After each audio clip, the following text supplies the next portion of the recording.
The Jets cut Davante Adams. The Eagles extend Saquon Barkley. We had a trade. We had another extension. NFL Spotlight starts now.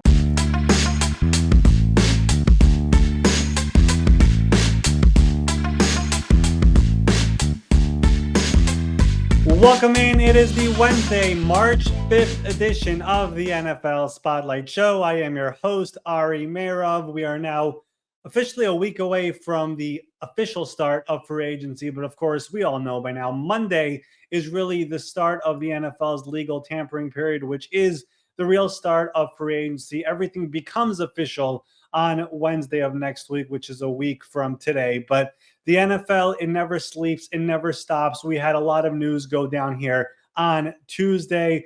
Like I said, we had an extension, we had a cut, we have a lot more cuts coming up over here in the coming days as teams organize their salary cap books and get organized over here before they officially start signing some free agents. So let's go through everything that happened over here on Tuesday. It was a lot. Let me bring in my good friend Ben Allen. Ben, what's going on? It's great to see you here on the screen on YouTube. For those who are watching on YouTube, how's everything going?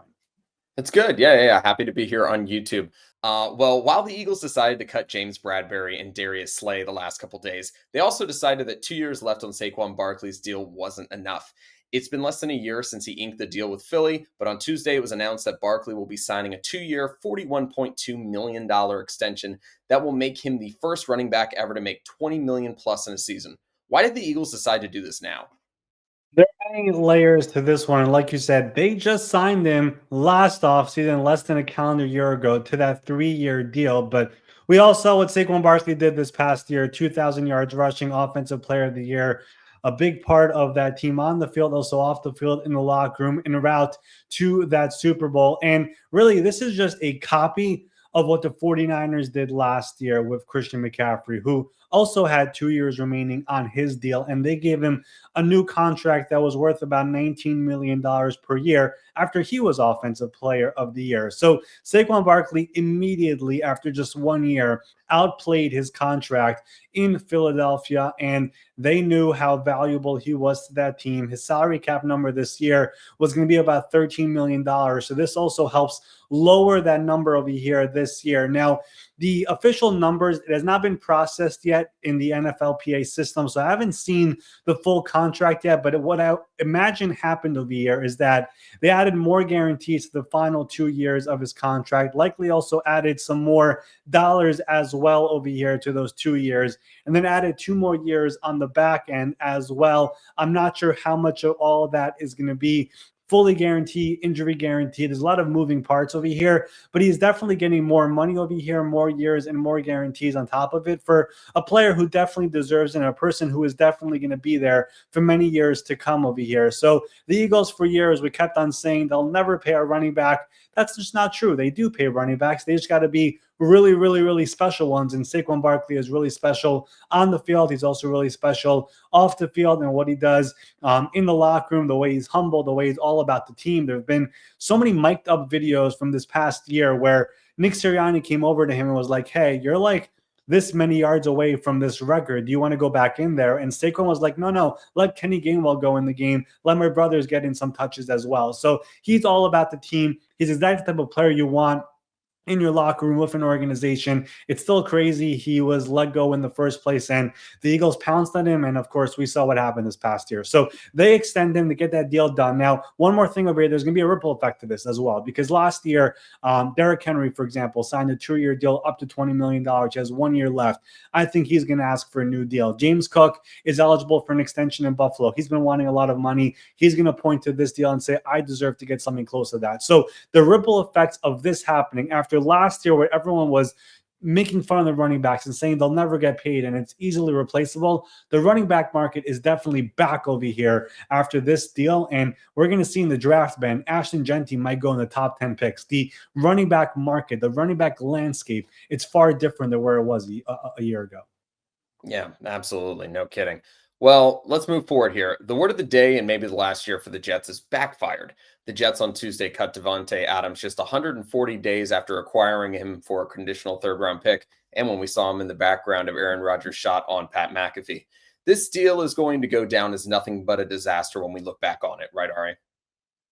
I mean, I think the Jets, first of all, they knew when they made that trade. I mean, that was right when, Robert Saleh was already fired. Like, they knew they were getting Davante Adams as a rental. And the reality is, and I think Joe Douglas, who was the GM at the time, would admit this, that wasn't really him making that deal. That was really the owner, Woody Johnson, making the deal as a last ditch effort to save this season with Aaron Rodgers. And of course, there were not many wins over there. There was some more excitement brought into the building, and maybe, just maybe, we could figure this out. But the team never really got it together. And of course, Aaron Rodgers will be released. Davante Adams has been released. The other player they also traded for, Hassan Reddick, who they gave up a pretty valuable pick. He's also going to leave over here in free agency. So all those players they added over here over these last year, 2 years are all gone, and all those picks are also bye-bye over here for the Jets. And that's why they have a new head coach and a new GM over here. But it was kind of funny seeing over the weekend, like there were reports out there that the Jets are trying to trade Davante Adams. There was no team out there that was going to go out and trade for Davante Adams simply because the final 2 years of his contract were phony, fugazi contract years there, because he was scheduled to make $35.6 million this year non-guaranteed, $36 million non-guaranteed next year. No wide receiver in the NFL is getting paid that much money in the NFL, and Jets were definitely not going to do it, and no team was going to trade for it or renegotiate that contract when they knew the Jets were going to cut him anyway. So this was always heading towards a cut. Davante now becomes a free agent, and I think around league circles, the belief is, first of all, he's been with the Raiders and the Jets the last few years of a year. He wants to win. But secondly, the idea of being on the West Coast definitely entices him and entices his family, who are still back there, even though he moved over to the East Coast with this trade to the Jets 140 days ago. So those are going to be two factors over here. And he's going to join a pretty loaded wide receiver free agent class over here that has, himself in that group, but also, Stephon Diggs and Amari Cooper and Chris Godwin, Keenan Allen, those type of players, Marquise Brown, Brandon Cooks, DeAndre Hopkins. Like, it's a very, very deep veteran wide receiver free agent class over here starting next week. So he's going to join that group, and we'll see what the money is, but I guarantee you it's going to be nowhere close to what he was scheduled to make this upcoming year. Osa Odighizuwa was rumored to be getting tagged, but before the deadline could hit, he re-upped with the Cowboys on a 4-year, $80 million contract. This number is lower than what he would have gotten on the tag, so this has got to be a win for Dallas, right? I mean, Ben, we spoke about this on the very first episode that we did over here on YouTube to start the week. I was a bit hesitant on the idea of doing a tag over here because I knew how the negotiations were going. I knew that they were sitting at around $21 million per year. And then there was a report out there, okay, if they don't get a deal done, we're going to tag him, which was $25.1 million. I was like, that is a significant jump from where they're negotiating right now. And if they do that, the Odighizuwa camp should go, hold up, we're going to restart all the negotiations over here because we're not taking any deal that does not start with an average of $25 million. So I was always a little bit weary that the franchise tag was actually a possibility over here. And yes, it is a bit of a win for Dallas because if they were to tag him, obviously, like we said, it'll be 25. Here we're getting an average of $20 million per year. They're going to pay him about $22 million in cash in year one. So they're saving at the very minimum $3 million over here just by doing that and not doing the tag. But this is a player who, from my knowledge, it does sound like the reason he took this deal and took a bit of a discount is he wanted to stay in Dallas. Like, he didn't want to go through the whole song and dance of getting tagged and having this whole negotiation that could go all the way to July 15. The Cowboys' history, for what it's worth, whenever they tag a player, look at Dak Prescott, Des Bryant, and many players over the years, DeMarcus Lawrence, they always take it all the way down to July 15. So I think Osa Odighizuwa and his agent, who's never really negotiated a deal to this magnitude, they were like, you know what, let's just take this. It's a good deal. 4 years, $80 million, $20 million per year. The Cowboys initially wanted them to do a 5-year deal. They were able to come down to 4 years. So if he keeps on playing well, he should have another bite at the apple at another deal over here in 3 or 4 years. So a good deal all around over here. They don't have to use the franchise tag. He is now locked in. And now all eyes now shift over to Micah Parsons, who's also on that defensive line, who Osa got $20 million per year. I guarantee you Micah is going to be asking for double that, $40 million per year on his next contract. We learned last week that those negotiations have started, preliminary talks so far. So this is one that could take some time, but Micah is going to cash in at some point over here this offseason, I would imagine. And the Cowboys, they're handing out some big time money out here right now. The tag deadline came and went, and Sam Darnold was not one that received a tag. But Ian Rappaport is saying that both sides have discussed him potentially staying. Is that really a possibility? So officially, Ben, we just spoke about Osa Odighizuwa. Only two players got tagged, which is a very low amount over here for what is normal around the NFL. We had Trey Smith and T. Higgins, and that's it. Sam Darnold, I mean, I think we spoke about it for weeks here on the show. I always thought it would be unlikely that he would get tagged simply because if he were to get tagged, it would be about $40.1, $40.2 million. And I don't think the Vikings, A, want to pay the quarterback that much money, and B, as soon as you tag a player, for those who don't know, that money immediately hits your salary cap. So right away, the Vikings go $40 million less on their salary cap, even if Sam has not signed that tag yet. So they have a bunch of key free agents this offseason from Byron Murphy and Cam Bynum and Aaron Jones and other players. Like, if they would have tagged him, it would have made the rest of the roster building very difficult. So that is part of the reason why they did not tag him. Now, it is true that both sides have been talking about trying to bring him back over here because it was such a resurgence year. He clearly, working with Kevin O'Connell, it worked so well. I know everyone's going to bring up those final 2 weeks, week 18, and the playoff loss, but overall, a really, really impressive year for Sam Darnold, and he loved it there in Minnesota. On top of that, JJ McCarthy underwent that meniscus surgery, had another procedure, more of a cleanup, but he lost some weight throughout the course of the year. He's slowly but surely gaining it back, but there are some questions over there. Do we really want to throw him into the fire right away? Maybe bring Sam back if we could get him on a deal where essentially it's going to be a multi-year deal, but there's at least an out after 1 year. I think that is what the discussions are over here. A Baker Mayfield type contract, which is 3 years, $100 million, probably a little bit more than that. But after 1 year, you could get out of it. That's the type of contract that I think the Vikings and the organization, from the front office to the coaching staff, would be comfortable doing, where we have Sam for 1 more year. JJ could be fully healthy and continue to learn behind him. And then we can move forward. If Sam has another incredible year, we still have more years left on that contract, and we'll talk about JJ later. If Sam regresses or has an okay year, we just move on and flip it over to JJ. So I think those discussions are ongoing right now. And for now, Darnold's camp, his agents know that he has an open path to free agency on Monday. But listen, I know the legal tampering period officially is on Monday, and that's when you're officially allowed to start talking to agents.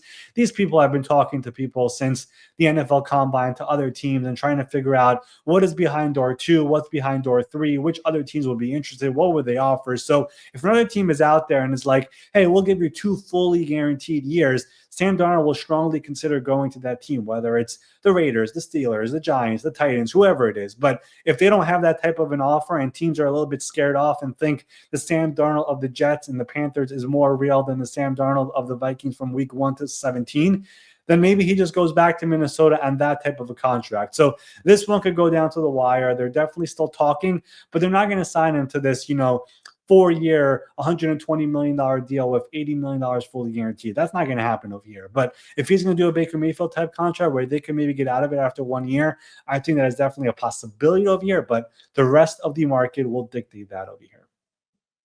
Well, and finally, the Los Angeles Rams have traded potential cap casualty Jonah Jackson to the Chicago Bears for a 2025 6th-round pick. I keep hearing this was a guy that was going to get cut. Were there not other suitors, and why did the Bears feel compelled to actually make this move?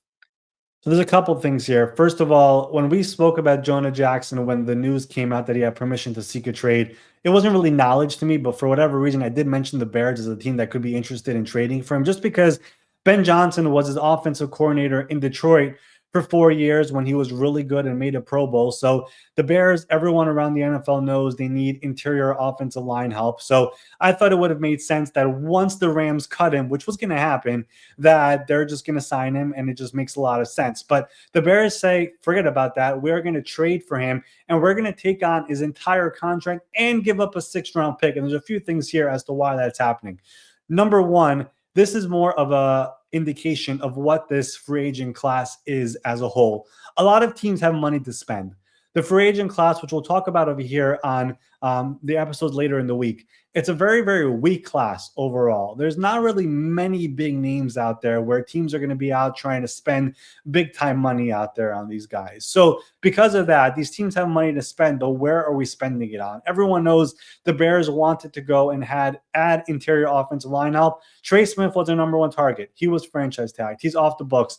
Who are you going to get after that? The guys that are out there were, Will Fries and Mekhi Becton. I don't know if the Bears were interested in that. So they're like, you know what? We're just going to trade for Jonah Jackson, take on the contract, make sure we get him no matter what, and move forward like that. So that is also part of the reason why we're seeing a lot of these teams give permission to players who are going to get cut that go out there. Maybe you could find a trade partner, because some of these teams who have a lot of cap space and cash to spend, they don't know who to spend it on over here in free agency. So that's why I do think the trade market could be more active. I mean, look at Deebo Samuel as well.